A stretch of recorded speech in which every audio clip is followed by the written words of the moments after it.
നമസ്കാരം. Object oriented പ്രോഗ്രാമിങ്ങിലെ class 1ലേക്ക് എല്ലാവർക്കും സ്വാഗതം. ഇന്ന് നമ്മൾ ഒബ്ജക്റ്റ് ഓറിയൻറ്റഡ് പ്രോഗ്രാമിംഗ്, അതായത് നമ്മുടെ C++ൽ ആണ് നമ്മൾ സ്റ്റാർട്ട് ചെയ്യുന്നത്. നമുക്കറിയാം ഒബ്ജക്റ്റ് ഓറിയൻറ്റഡ് പ്രോഗ്രാമിംഗ് എന്ന് പറഞ്ഞു കഴിഞ്ഞാൽ ക്ലാസ്സസും ഒബ്ജക്റ്റും ആയിരിക്കും അതിൽ മെയിൻ പാർട്സ്. കഴിഞ്ഞ ക്ലാസ്സുകളിൽ നമ്മൾ HTML CSS എന്നുള്ള സ്ക്രിപ്റ്റിംഗ് ലാംഗ്വേജുകളെ കുറിച്ചിട്ട് പഠിച്ചിരുന്നു. HTML CSS XML ജാവാസ്ക്രിപ്റ്റ് എന്നിങ്ങനെ. ഇന്ന് നമ്മൾ തുടങ്ങാൻ പോണത് ഒബ്ജക്റ്റ് ബേസ്ഡ് ആയിട്ടുള്ള, അതായത് ഹൈ ലെവൽ പ്രോഗ്രാമിംഗ് ലാംഗ്വേജസ്. രണ്ട് രീതിയിലുണ്ട് നമുക്കറിയാം. ഒന്ന് പ്രൊസീജിയർ ഓറിയൻറ്റഡ് പ്രോഗ്രാമിംഗ്, ഒന്ന് object oriented programming. Object oriented programming object ആയിരിക്കും അതിൽ റോള്. പ്രൊസീജിയർ ഓറിയൻറ്റഡ് പ്രോഗ്രാമിംഗ് ആണെങ്കിൽ ഫങ്ഷൻസ് ആയിരിക്കും അതിൽ ഇമ്പോർട്ടൻസ്. സോ എങ്ങനെയാണ് നമ്മുടെ ഒരു റിയൽ വേൾഡ് ആയിട്ടുള്ള സിറ്റുവേഷൻസിനെ നമുക്ക് മോഡൽ ചെയ്യാൻ സാധിക്കുക ഹൈ ലെവൽ പ്രോഗ്രാമിംഗ് ലാംഗ്വേജസ് എന്ന് വെച്ചിട്ട് എന്നുള്ളതാണ് നമ്മൾ ഇനി നമ്മൾ കാണാൻ പോകുന്നത്. അപ്പോൾ നമ്മൾ സ്റ്റാർട്ട് ചെയ്യുന്ന ഒബ്ജക്റ്റ് ഓറിയൻറ്റഡ് പ്രോഗ്രാമിംഗ് നമ്മൾ ബേസിക്കലി പറയുകയാണെന്നുണ്ടെങ്കിൽ അത് ജാവ ഉണ്ട്, അതേപോലെ C++ ഉണ്ട്, C# ഉണ്ട്, അങ്ങനെ ഒരുപാട് ലാംഗ്വേജ് ഉണ്ട്. പക്ഷേ നമുക്കിപ്പോൾ ഫണ്ടമെൻ്റൽസ് പഠിക്കാൻ എളുപ്പം എല്ലാ കോമ്പറ്റീറ്റീവ് എക്സാംസിലും ചോദിക്കുന്നതും, അതുപോലെ നമുക്ക് പ്രോഗ്രാമിംഗ് ടെസ്റ്റുകളാണെന്നുണ്ടെങ്കിൽ പ്രോഗ്രാമിംഗ് ടെസ്റ്റിൽ ഏറ്റവും ഇമ്പോർട്ടൻ്റ് ആയിട്ട് വരുന്നതും എല്ലാവർക്കും അറിയാവുന്ന ഒരു ലാംഗ്വേജ് എന്നുള്ള രീതിയിൽ C++ ആണ്. 1983 ജാൻ സ്ട്രോഷും C വിത്ത് ക്ലാസസ് എന്നിങ്ങനെ പേരിൽ അറിയപ്പെട്ടിരുന്ന C++ ആണ്. അത് നമുക്ക് എന്താണെന്ന് നോക്കാം. നമ്മൾ ആദ്യം തന്നെ ഒബ്ജക്റ്റ് ഓറിയൻറ്റഡ് കൺസെപ്റ്റ് എന്തൊക്കെയാണ് നമ്മൾ ഡിസ്കസ് ചെയ്യാൻ പോകുന്നത്. Procedure oriented programming, object oriented programming എന്താണ്, പിന്നെ എന്തൊക്കെയാണ് അതിൻ്റെ പ്രിൻസിപ്പിൾസ്, പിന്നെ ബെനിഫിറ്റ്സ് ആൻഡ് അപ്ലിക്കേഷൻസ് എന്തൊക്കെയാണ് എന്നിങ്ങനെയാണ് കാണാൻ പോകുന്നത്. ഓക്കെ, ഇൻട്രൊഡക്ഷൻ പറയുമ്പോൾ ഒബ്ജക്റ്റ് ഓറിയൻറ്റഡ് പ്രോഗ്രാമിംഗ് എന്ന് പറയുന്നത് ഒരു ഡിസൈൻ ഫിലോസഫിയാണ്. അതൊരു നമ്മൾ പറയില്ല, നമ്മൾ ഇപ്പോൾ ഒരു ഡിസൈൻ പാറ്റേൺ എന്ന് പറയും. നമ്മൾ സാധാരണ ഇപ്പോൾ ഏതെങ്കിലും ഇപ്പോൾ C# നമ്മൾ IT കമ്പനികളൊക്കെ വർക്ക് ചെയ്തിട്ടുണ്ടെങ്കിൽ നമുക്കറിയാം ഒരു ചില പ്രിൻസിപ്പിൾസ് നമ്മൾ ഫോളോ ചെയ്യും. ഒരു ഡിസൈൻ പ്രിൻസിപ്പിൾസ് നമ്മൾ സോളിഡ് പ്രിൻസിപ്പിൾസ് എന്നൊക്കെ പറയും. അതായത് single responsibility principle, interface aggregation principle, അങ്ങനെ. അപ്പോൾ ഇതൊരു ഡിസൈൻ പാറ്റേൺ ആണ്, ഒരു ഡിസൈൻ ഫിലോസഫിയാണ്. നമുക്ക് ഒരു റിയൽ വേൾഡ് സിറ്റുവേഷൻ എങ്ങനെയൊക്കെ നമുക്ക് മാപ്പ് ചെയ്യാമെന്ന് പറയും. ഒബ്ജക്റ്റ് ഓറിയൻറ്റഡ് എന്ന് പറയുന്നത് ഒബ്ജക്റ്റ് ഓറിയൻറ്റഡ് പ്രോഗ്രാമിംഗ് എന്നാണ് അറിയപ്പെടുന്നത്. 1983 ജാൻ സ്ട്രോഷും എന്ന് പറഞ്ഞ ആളാണ് ഇത് കണ്ടുപിടിച്ചത്. ജാൻ സ്ട്രോഷും എന്നാണ് വായിക്കുക, അതായത് B സൈലൻ്റ് ആണ്, അത് ജസ്റ്റ് ഒന്ന് പറഞ്ഞു മാത്രമേ ഉള്ളൂ. ഒബ്ജക്റ്റ് ഓറിയൻറ്റഡ് പ്രോഗ്രാമിംഗ് എന്ന് പറയുന്നത് നമുക്ക് പല സെറ്റ് ഓഫ് പ്രോഗ്രാമിംഗ് ലാംഗ്വേജസ് നമുക്ക് പഴയതിനെ അപേക്ഷിച്ചിട്ട് കുറച്ച് ഡിഫറെൻ്റ് ആണ്. കാരണം സിമിലർ ഫങ്ഷനാലിറ്റി ഉള്ളതിന് നമ്മളൊരു ഗ്രൂപ്പായിട്ട് പറയും. അതിനെ നമ്മൾ ഒബ്ജക്റ്റ് ക്രിയേറ്റ് ചെയ്യുന്ന സമയത്ത് മെമ്മറി അലൊക്കേറ്റ് ചെയ്യും. ഒബ്ജക്റ്റ് ആണ് അവിടെ ഏറ്റവും ഇമ്പോർട്ടൻറ്റ്. അതിലേക്കൊക്കെ നമുക്ക് വരാം. അപ്പോൾ ഓൾഡ് പ്രൊസീജിയർ ഓറിയൻറ്റഡ് പ്രോഗ്രാമിംഗ് എന്ന് പറയുന്നത് C, പാസ്കൽ എക്സെട്ര അങ്ങനെയാണ്. ഫസ്റ്റത്തെ ഒബ്ജക്റ്റ് ഓറിയൻറ്റഡ് പ്രോഗ്രാമിംഗ് ലാംഗ്വേജ് എന്ന് പറയുന്നത് സ്മോൾ ടോക്ക് ആണ് എന്ന് ഓർത്ത് വെച്ചിരിക്കുക. അത് എന്നെ വന്നപ്പോൾ പറഞ്ഞതാണ്. നമ്മൾ ഒബ്ജക്റ്റ് ഓറിയൻറ്റഡ് പ്രോഗ്രാമിങ്ങിൽ അതായത് സെൽഫ് സസ്റ്റൈനബിൾ ആയിട്ടുള്ള എല്ലാത്തിനും, അതായത് സ്വന്തമായിട്ട് നിലനിൽപ്പുള്ള എല്ലാത്തിനെയും നമ്മൾ ഒബ്ജക്റ്റ് എന്ന് പറയും. ഒബ്ജക്റ്റ് എന്ന് പറയുന്നത് ടാഞ്ചിബിൾ ആയിരിക്കാം, ഇൻടാഞ്ചിബിൾ ആയിരിക്കാം. ടാഞ്ചിബിൾ എന്ന് പറഞ്ഞാൽ നമുക്ക് തൊടാൻ പറ്റുന്നത്, ഇൻടാഞ്ചിബിൾ എന്ന് പറഞ്ഞാൽ നമുക്ക് തൊടാൻ പറ്റാത്തത് ലോജിക്കലായിട്ടുള്ള ഒബ്ജക്റ്റുകളായിരിക്കാം. എന്താണ് ഒബ്ജക്റ്റ്? ഒരു പേന, അതൊരു ഒബ്ജക്റ്റാണ്, അത് ഫിസിക്കൽ ഒബ്ജക്റ്റാണ്, എഴുതാൻ ഉപയോഗിക്കുന്നു. നമ്മൾ ടാഞ്ചിബിൾ ഒബ്ജക്റ്റാണ്, എഴുതാൻ സഹായിക്കുന്നത് ബോർഡാണ്, അതൊരു ഒബ്ജക്റ്റാണ്. ലാപ്ടോപ്പ് അതൊരു ഒബ്ജക്റ്റാണ്. ബെഞ്ച് അതൊരു ഒബ്ജക്റ്റാണ്. സ്റ്റുഡൻറ്റ് ഒരു ഒബ്ജക്റ്റാണ്. പ്രൊജക്ടർ അതൊരു ഒബ്ജക്റ്റാണ്. ഇതൊക്കെയാണ് ഫിസിക്കൽ ഒബ്ജക്റ്റ്. ഇതൊക്കെ ടാഞ്ചിബിൾ ആണ്, നമുക്ക് കാണാനും അതേപോലെ തൊടാനും സാധിക്കും. അതേപോലെ ഒരു റിസൾട്ട്, അതേപോലെ തന്നെ ഒരു അക്കൗണ്ട്, ബാങ്ക് അക്കൗണ്ട്, ഇതൊക്കെ ലോജിക്കൽ ഒബ്ജക്റ്റാണ്. അപ്പോൾ ഒബ്ജക്റ്റ് എന്ന് പറയുന്നത് ഫിസിക്കൽ ഒബ്ജക്റ്റുകളുണ്ട്, ലോജിക്കൽ ഒബ്ജക്റ്റുകളുണ്ട് എന്ന് മനസ്സിലാക്കാം. ഇനി അതിൻ്റെ ആട്രിബ്യൂട്ട്സ്. ഇപ്പം നമ്മൾ ഒരാളുടെ കൺസെപ്റ്റ് എടുക്കുകയാണെന്നുണ്ടെങ്കിൽ, ഒരാളുടെ ഇതെടുക്കുകയാണെങ്കിൽ അതിൽ ആട്രിബ്യൂട്ട് എന്ന് പറയുന്നത് ആളുടെ പേരുണ്ടായിരിക്കും, ഏജ് ഉണ്ടായിരിക്കും, ആളുടെ വെയിറ്റ് ഉണ്ടായിരിക്കും. ഇതൊക്കെ ആളുടെ ആട്രിബ്യൂട്ട്സ് ആണ്, അതായത് പ്രോപ്പർട്ടീസ് ആണ്. പെർഫോം ചെയ്യുന്ന ഓപ്പറേഷൻ, ആൾ കഴിക്കും, സ്ലീപ്പ് ചെയ്യും, വാക്ക് ചെയ്യും, വർക്ക് ചെയ്യും, എക്സെട്ര. അതേപോലെ ഒരു കാറ്, കാർ എന്ന് പറയുന്നത് അതിൻ്റെ പ്രോപ്പർട്ടീസ് എന്ന് പറയുന്നത് എന്താ? അതിൻ്റെ company, model, weight, number of gears, അതേപോലെ തന്നെ അതൊക്കെയാണ് നമ്മൾ അതിൻ്റെ ആട്രിബ്യൂട്ട് ആയിട്ട് പറയുക. അതിൻ്റെ ഓപ്പറേഷൻ എന്താണ്? ഡ്രൈവ് ചെയ്യുക, സ്റ്റോപ്പ് ചെയ്യുക, ഫ്യൂവൽ ഫില്ല് ചെയ്യുക, അതേപോലെ തന്നെ നമുക്ക് നാവിഗേറ്റ് ചെയ്യുക. ഇതൊക്കെ അതിൻ്റെ ഓപ്പറേഷൻസ് ആണ്. ഒരു ബാങ്ക് അക്കൗണ്ട് ആണെങ്കിൽ അതിന് ആട്രിബ്യൂട്ട് ഉണ്ടാവും, അക്കൗണ്ട് നമ്പർ ഉണ്ടാവും, ഹോൾഡർ ഉണ്ടാവും, ബാലൻസ് ഉണ്ടാവും. അതൊക്കെ ബാങ്ക് അക്കൗണ്ട് പ്രോപ്പർട്ടീസ് ആണ്. എല്ലാ ബാങ്ക് അക്കൗണ്ടും ഉണ്ടാവുന്നതാണ്. അതിൻ്റെ ഓപ്പറേഷൻ എന്ന് പറഞ്ഞാൽ നമുക്ക് എന്താ? ഡെപ്പോസിറ്റ് ചെയ്യാൻ പറ്റും, വിഡ്രോ ചെയ്യാൻ പറ്റും, ട്രാൻസ്ഫർ ചെയ്യാൻ പറ്റും, എന്നിങ്ങനെ ഒരുപാട് കാര്യങ്ങൾ ചെയ്യാനായിട്ട് സാധിക്കും. അപ്പോൾ നമുക്ക് 5 ഒബ്ജക്റ്റും അതിൻ്റെ ആട്രിബ്യൂട്ടും ഓപ്പറേഷൻസും നമ്മൾ എഴുതാൻ പറഞ്ഞു കഴിഞ്ഞാൽ നമ്മൾ എന്ത് ചെയ്യും? ഓക്കെ, എന്താണ് ഒരു ഒബ്ജക്റ്റ്? ഒബ്ജക്റ്റ് എന്ന് പറയുന്നത് ഇപ്പോൾ ഒരു കാർ എടുക്കുകയാണെന്നുണ്ടെങ്കിൽ കാർ എന്ന് പറയുന്നത് ഒരു ഫിസിക്കൽ ആയിട്ടുള്ള ഒബ്ജക്റ്റ് ആണ്. അതിന് എന്തുണ്ടായിരിക്കും? പ്രോപ്പർട്ടീസ് ഉണ്ടായിരിക്കും. ആ പ്രോപ്പർട്ടീസ് എന്തായിരിക്കും? അതിൻ്റെ മാനുഫാക്ചർ ഉണ്ടാവും, അതിൻ്റെ മോഡൽ ഉണ്ടാവും, അതിൻ്റെ കളർ ഉണ്ടാവും, അതിൻ്റെ ഏത് വർഷമാണ് മാനുഫാക്ചർ ചെയ്തത്, അതിൻ്റെ പ്രൈസ് എത്രയാണെന്നുള്ളതുണ്ടാവും. ഓക്കെ, അതിന് മെത്തേഡുകൾ ഉണ്ടാവും, പ്രോപ്പർട്ടീസ് ഉണ്ടാവും, മെത്തേഡുകൾ ഉണ്ടാവും. മെത്തേഡ് എന്ന് പറഞ്ഞാൽ ആക്ഷൻസ് ആണ്. അതിന് ഡ്രൈവ് ചെയ്യാൻ പറ്റും, സ്റ്റാർട്ട് ചെയ്യാൻ പറ്റും, പാർക്ക് ചെയ്യാൻ പറ്റും, അതേപോലെ തന്നെ നമുക്ക് എന്ത് ചെയ്യാൻ പറ്റും? അത് വെച്ചിട്ട് നാവിഗേറ്റ് ചെയ്യാൻ പറ്റും. എന്നിങ്ങനെ ഒരുപാട് കാര്യങ്ങൾ നമുക്ക് അതിനെ മെത്തേഡ്സ് വെച്ചിട്ട് നമുക്ക് മെത്തേഡ്സ് ഉണ്ടായിരിക്കും. ഓക്കെ, അതിന് ഇവൻറ്റ്, അതായത് സ്റ്റാർട്ട് ചെയ്യുന്ന സമയത്ത്, അതുപോലെ പാർക്ക് ചെയ്യുന്ന സമയത്ത്, ഓൺ ബ്രേക്ക്, അതായത് ഒബ്ജക്റ്റിന് എന്തൊക്കെ ഉണ്ടായിരിക്കും? പ്രോപ്പർട്ടീസ് ഉണ്ടാവും, മെത്തേഡുകൾ ഉണ്ടാവും, ഇവൻറ്റുകൾ ഉണ്ടാവും. അതായത് on start, on parked, on brake എന്നിങ്ങനെ. ക്ലാസ്സസ് എന്ന് പറഞ്ഞു കഴിഞ്ഞാൽ എന്താ? കാർ എന്ന് പറയുന്നത് എന്താ?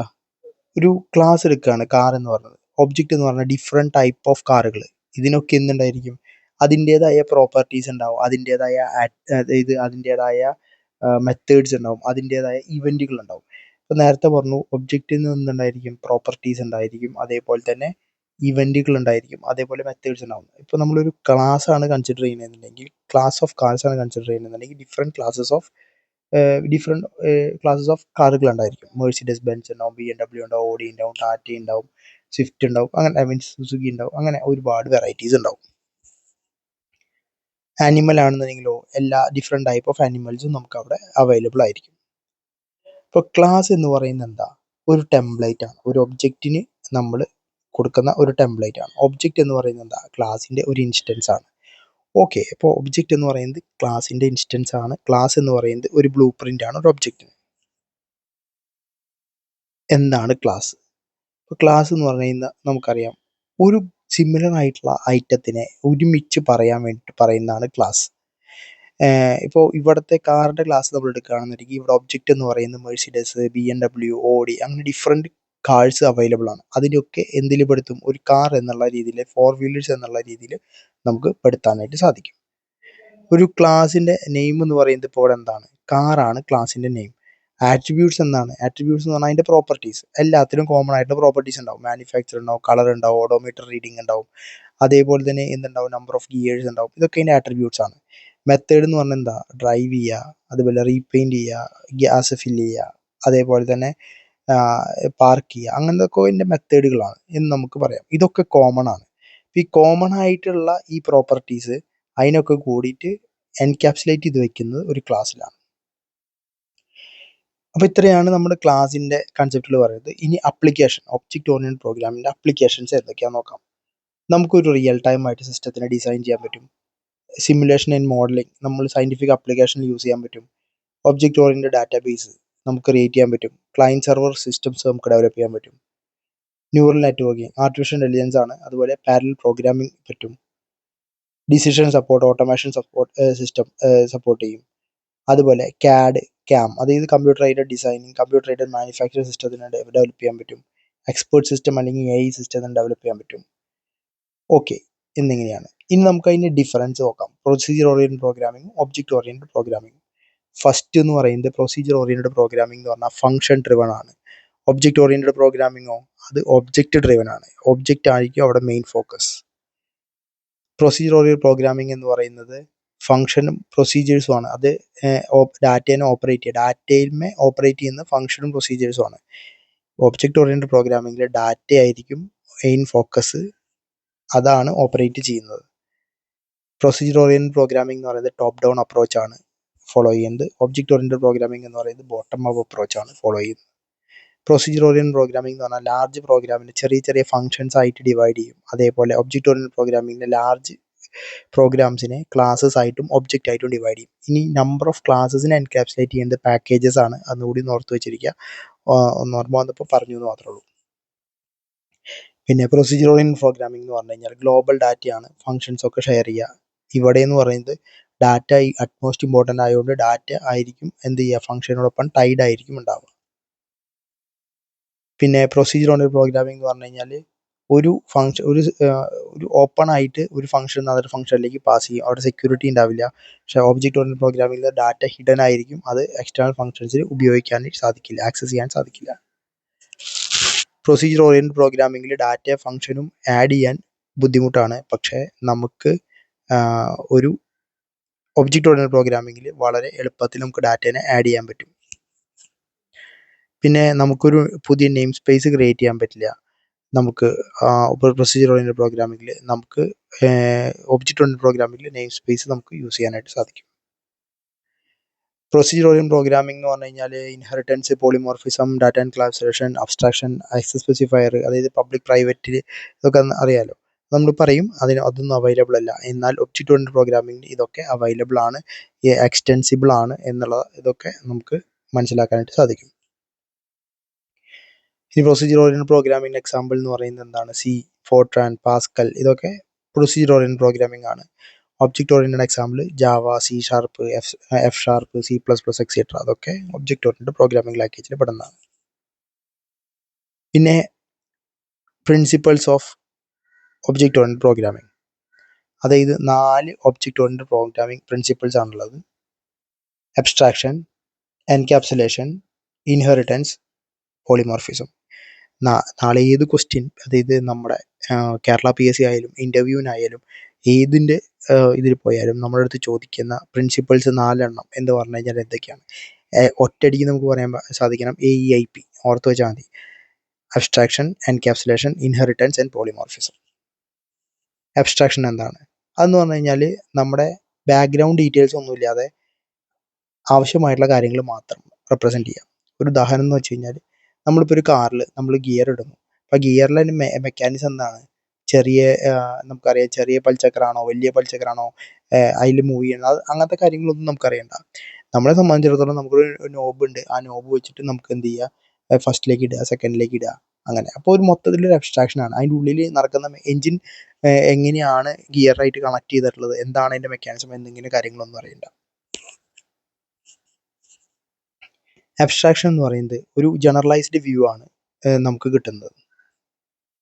അതെന്ന് വെച്ചാൽ ഒരു ഒബ്ജക്റ്റിൻ്റെ വർക്കിംഗ് സ്റ്റൈൽ മനസ്സിലാക്കുകയാണ്. അതായത് എന്താണോ നമുക്ക് ആവശ്യമുള്ളത് അത് വളരെ അണ്ടർസ്റ്റാൻഡബിൾ ആയിട്ടുള്ള ഫോർമാറ്റിൽ കൊടുക്കുക, ഒട്ടും കോംപ്ലക്സ് അല്ലാതെ രീതിയിൽ റെപ്രസെൻറ്റ് ചെയ്യുക.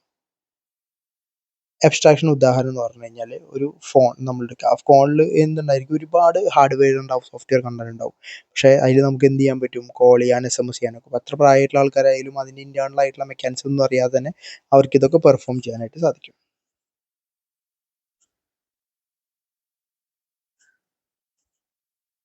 ഇപ്പം നമ്മുടെ അബ്സ്ട്രാക്ഷൻ പറയുകയാണ്, നമ്മുടെ എന്താ പറയുക, ഒരു ആപ്ലിക്കേഷൻ ഫോം ഫില്ല് ചെയ്യുകയാണെന്നുണ്ടെങ്കിൽ നമ്മുടെ name, address, date of birth, അതേപോലെ തന്നെ ഏത് സെമിസ്റ്ററിലാണ്, പെർസെൻറ്റേജ്, നമുക്കത് ഫില്ല് ചെയ്യാൻ പറ്റും.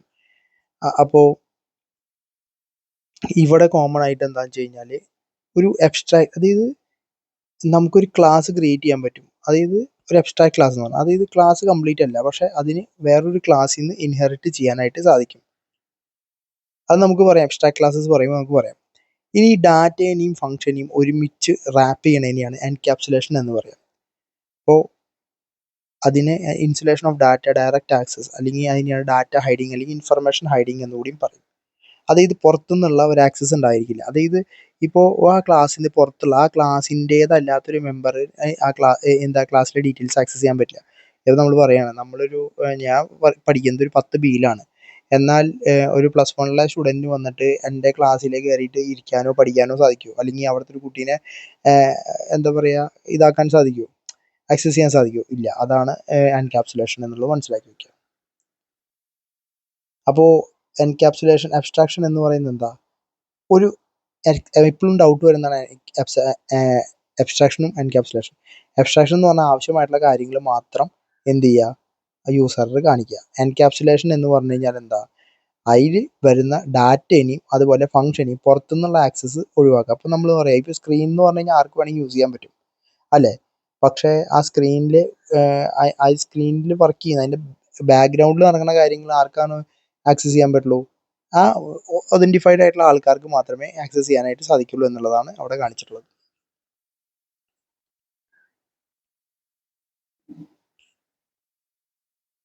ഇപ്പോൾ എബ്സ്ട്രാക്ഷൻ vs എൻക്യാപ്സുലേഷൻ പറഞ്ഞിട്ടുണ്ട്. അതായത് എബ്സ്ട്രാക്ഷൻ എന്ന് പറഞ്ഞാൽ എന്താ, എന്ത് ഡീറ്റെയിൽസ് ആണ് വിസിബിൾ ആക്കേണ്ടത് എന്നുള്ളത് മനസ്സിലാക്കേണ്ടതാണ്. പിന്നെ ആക്സസ് റൈറ്റിനെ പറയുന്നതാണ് എൻക്യാപ്സുലേഷൻ. നമ്മളിപ്പോൾ ഒരു ബ്ലൂടൂത്ത് നമ്മൾ ഓൺ ആക്കുകയാണെന്നുണ്ടെങ്കിൽ നമുക്ക് അതായത് അതൊരു മൊബൈലിൽ നമുക്ക് എന്ത് ചെയ്യാൻ പറ്റും, കണക്ട് ചെയ്യാനായിട്ട് സാധിക്കും. അതായത് നമുക്ക് എന്താ പറയുക, ചില ഡിവൈസസ് മാത്രമേ നമുക്ക് കണക്ട് ചെയ്യാൻ പറ്റുള്ളൂ. പക്ഷേ അതിനെന്തുണ്ടായിരിക്കും, ഒരു നമ്പർ ഡയൽ ചെയ്യാനും ഇൻബോക്സ് ആക്സസ് ചെയ്യാനും. അതായത് എന്താ, ഈ ബ്ലൂടൂത്ത് എന്ന് പറയുന്നത് ഒരു അബ്സ്ട്രാക്ഷൻ നമ്മൾ പ്രൊവൈഡ് ചെയ്യുന്നുണ്ട്. അതായത് നമുക്കൊരു ബ്ലൂടൂത്ത് നമ്മൾ കണക്ട് ചെയ്ത് എന്താ, നമുക്ക് വേറൊരു മൊബൈലിലെ ഡീറ്റെയിൽസ് നമുക്ക് കണക്ട് ചെയ്യാനായിട്ട് സാധിക്കും. പക്ഷേ ആ ഡിവൈസിലെ നമുക്ക് എന്തൊക്കെ ആക്സസ് ചെയ്യാൻ പറ്റില്ല, നമ്പറോ ഇൻബോക്സോ അതുപോലെ അങ്ങനത്തെ കാര്യങ്ങളൊന്നും ആക്സസ് ചെയ്യാൻ പറ്റില്ല. അതിനൊക്കെ പെർമിഷൻ വേണം. പെർമിഷൻ ഉണ്ടെങ്കിൽ മാത്രമേ നമുക്ക് ആക്സസ് ചെയ്യാൻ പറ്റുള്ളൂ. അപ്പോൾ അങ്ങനത്തെ കാര്യങ്ങൾ എന്ന് പറഞ്ഞാൽ ബ്ലൂടൂത്ത് ഒരു അബ്സ്ട്രാക്ഷൻ നമ്മൾ പ്രൊവൈഡ് ചെയ്യുന്നുണ്ട് എന്നുള്ളതാണ് അവിടെ കാണിക്കുന്നത്.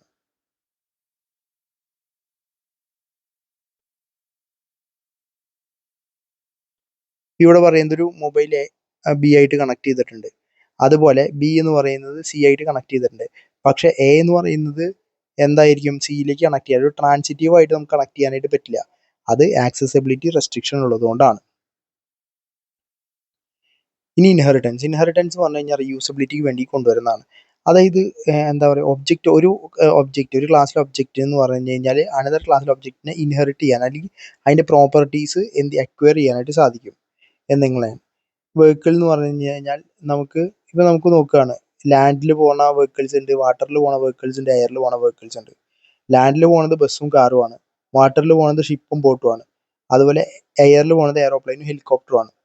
അപ്പോൾ വെഹിക്കിൾ ക്ലാസ് എന്ന് പറഞ്ഞു കഴിഞ്ഞാൽ എല്ലാത്തിനും എന്തുണ്ടായിരിക്കും, ഒരു കോമൺ ആയിട്ടുള്ള പ്രോപ്പർട്ടി ഉണ്ടാവും. ചേസിസ് നമ്പർ, എഞ്ചിൻ കളറോ, അതുപോലെ എല്ലാ പ്രോപ്പർട്ടീസ് എന്ന് പറയുന്നതൊക്കെ സബ് ക്ലാസ് വെഹിക്കിൾ ക്ലാസ് എന്താ പറയും, ഇൻഹെറിറ്റ് ചെയ്യപ്പെട്ടതാണ്. ഓക്കെ. ഇനി പോളിമോർഫിസം എന്ന് പറഞ്ഞു കഴിഞ്ഞാൽ ഒന്നിലേറെ ഫോമിൽ മീൻസ് നിൽക്കാൻ കഴിയുന്ന കാര്യങ്ങളാണ്. അതായത് അഡീഷൻ, നമ്മൾ രണ്ട് സംഖ്യകളെയാണ് ആഡ് ചെയ്യണമെന്നുണ്ടെങ്കിൽ നമുക്ക് അതിന് സമ്മ് കിട്ടും. അതേസമയം നമ്മൾ രണ്ട് സ്ട്രിങ്ങുകളെയാണ് ആഡ് ചെയ്യണമെന്നുണ്ടെങ്കിലോ അതിനെ നമുക്ക് ഒരുമിച്ച് കിട്ടും. അതിനാണ് കൺകാറ്റേഷൻ എന്ന് പറയുക. അപ്പോൾ ഇത്രയും കാര്യങ്ങളാണ് നമ്മൾ ഒബ്ജക്റ്റ് ഓറിയൻറ്റഡ് കൺസെപ്റ്റ് വഴി നമ്മൾ പറയുന്നത്. അപ്പോൾ ഇത്രയും നേരം ഈ ക്ലാസ് കേട്ടതിൽ മനസ്സിലായി എന്ന് വിശ്വസിക്കുന്നു. എൻ്റെ PDF ഫയൽ ഷെയർ ചെയ്യാം, എല്ലാവരും അത് കാണുക, ഡൗട്ട് ഉള്ളത് ചോദിക്കുക. അപ്പോൾ എല്ലാവർക്കും അടുത്ത ക്ലാസ്സിൽ കാണുന്നവരെ നമസ്കാരം. Thank you all.